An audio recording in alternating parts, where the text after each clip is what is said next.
na we say promise enye ni aga do happy na this marriage. O we promise enye o ni aga do happy ni ama mbie ihe ọ ga-eji ba akwa. Maka ni agwakwali asị a na o mekwenye ihe a ga-eji ba akwa ni aga akpụ ya asị. The man kwalụ. Nya we nata we no bia ni agwaro ndị befe o. We mesie gie. We chigebekwe ọbụ na dịka nọ South Africa. Akwa ịghọtago. So kwanya o wee pụọ. Ka ọ pụzi nya nọlụ na-echie. Ọ na-akwụdo enyi ego do enough. Nya na a struggle. Na-emekwa ife a na-eme wee na-akpata nwa obele ego. O wee mesie tili akwụkwọ tisieli akwụkwọ afọ nya wee gbogokwulie.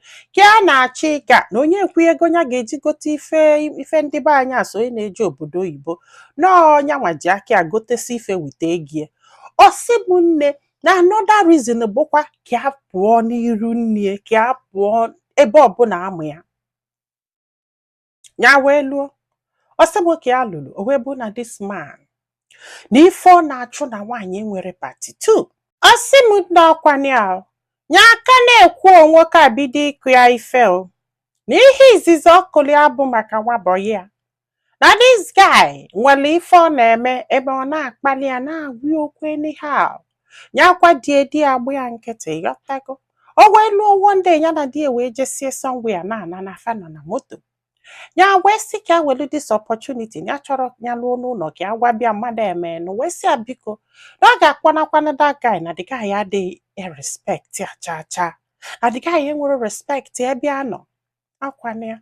Siti ebido baba mbasi akodo onye ọbụ ma nya ga-agwa ya ife ọ ga-eme na ama mkpana the guy bido baba.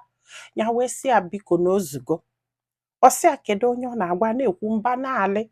Nya wee si abiko nya kwụsị moto ka ya lituo. Nya chọrọ mba. Maka na ihe amami a melie na gịnị n'anya na-enye ya nsogbu. Ịbabara mba nya bido nwebe anya mmiri ghọta kịta ehe. So kwanya maka ihe this man me. The man wee kwụsị moto. Nya wee lituo. So ha na-abazi aka were ụkwụ maka na ụzọ etere ozi aka ebe fanọ. Ka wee nwee ike kuluche off before nya na-alụọ ka nya nwabulu ụzọ nabakwa oke onye ọbụla nọrọ onwe ihe a ka agwali ya. O si m this guy wee mepe. O si m na ọ kwụsịkwa moto lituo mepeli ọnụ ụzọ.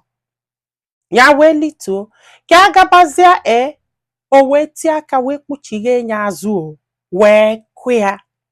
Wee kwe ịgba ihe ọkụbali ya ma ndị moto na-aga n'kwụsịsịa nwagolu na-asị kedu ihe na-eme ihe a. O si m nne. O si m nne ndị mmadụ wee babali ya sị ma ọ chọrọ ịba n'ime. Ma ọ chọrọ ịba n'ime. O si m ka aka na-ekwu ka aka na-ebe akwa ndị mmadụ na-abalị ya mba na-agwa ya ife na-emenụ ịghọta na nnekwe ndị eke. Dọkpụ na ya bụ ajọ nwaanyị na akala ịkwụsị ndị eke ebe afọ. Maka na ife ya ifu ihe o ji mbọ wee mie. Nye n'anya ịmago ndị mmadụ na-ayọzi na-asị ya na ọnwa ya na-asị ịmagolu ụdị ihe anwa. O si m nne ya gbakwa ya nkịtị.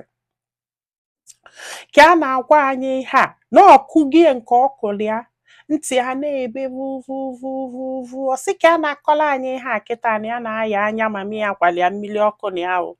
Wee na-aya ụzụ ntị di emele ya. O si m nyakwugheli ọnụ ọkụ ya. Nyakwugheli ọnụ ọkụ ya. Nya wee si oke.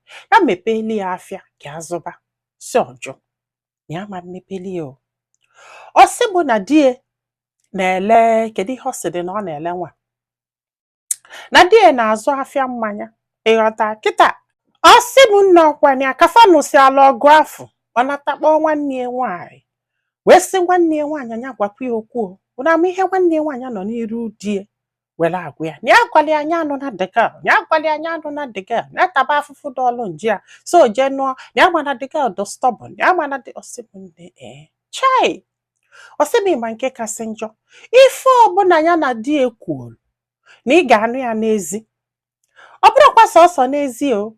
Ọ bụrụkwa sọsọ n'ezi no. Ụmụ enyi nwaanyị ka ọ na-akọle ife nya na ya na-abọkarị n'ụlọ. Aka ya mesizi tinye anya na mmiri etu this man si welu etriti a dọsara mma. O wee bụrụ na ọ na-achụ nwaanyị nke na o nwere dị party 2.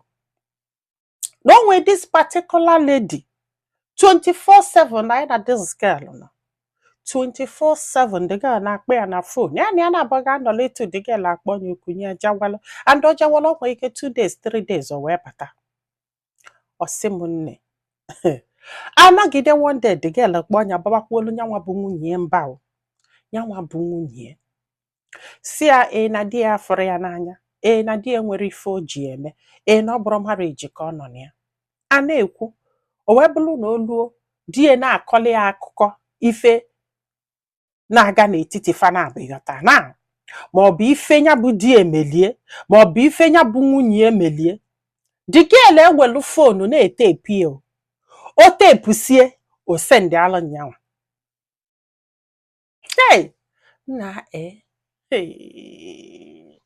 nyaka ya ekwute ọnụ di ya amagoli ya kọbi ya ife si ọ na-agba asịrị na-eme nke a na-eme nke nwa ọ sị m nne na ihe a bụ 5 years fa na di na nwunye na fada eyuzu okpu nyabenyi o kama na ya na-aṅụ ọgwụ ịghọta na ọgwụ na-abụọ ka a na-aṅụ ọgwụ ụzụ ntị na ọgwụ obili na-aja ọcha ọ sị m na tata na o nwere onye ya gwalụ maka obili na-aja ọcha dị ebuo na ọ ka enwere onye ya gwara na ya dobele ihe anụnwasị secret because na ọ na-emekwu ya ifele kedu ife ndị mmadụ ga-ekwubegidelie nya wee jee n'ọba nwoke nwere ọya obili na-aja ọcha akwa ifogo kedu onye a ga-akọrọ na o nwere onye ga-ebelivie asị m nne na ụmụ enyi nwaanyị afọ niile na ya gbarọkwa ma ha maalụ na ya marọ ma ha maalụ maka na ọ na-ebu obulusi ụzọ ewo ọ sị m